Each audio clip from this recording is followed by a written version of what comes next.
In this guide, I'll show you how to fix analog stick drift on your PS4 controller by taking it apart and cleaning it. So the first thing you want to do is remove the 4 screws on the back. You'll need a Phillips 00 head to do this.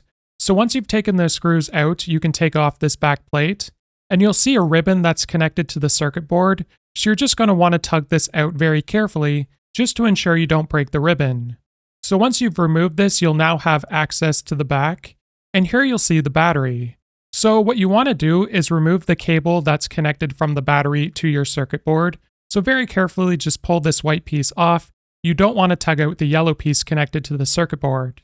Now here's where you're going to find a screw, so remove that screw. Now once you've removed the screw, you can take off this battery placeholder, and now if you flip your controller to the front, you should be able to take off this front plate.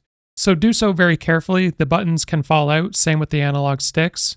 And now we have access where we can easily take these off. So you simply just want to pull up a little bit and they should snap off. There won't be a lot of resistance when you do this. And now you'll be able to see the area where we're going to clean. So over time, dirt, dust, debris such as hair and more can build up in your analog stick.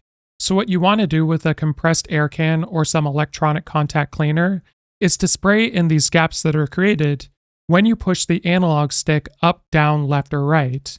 So here you can see I'm doing that right now, and then you just want to repeat those steps on the other side. So after cleaning your analog sticks, you should no longer have stick drift, and if you do, it could be a hardware issue where you'll have to replace parts. If this guide was helpful, like and subscribe, and we'll see you in the next one.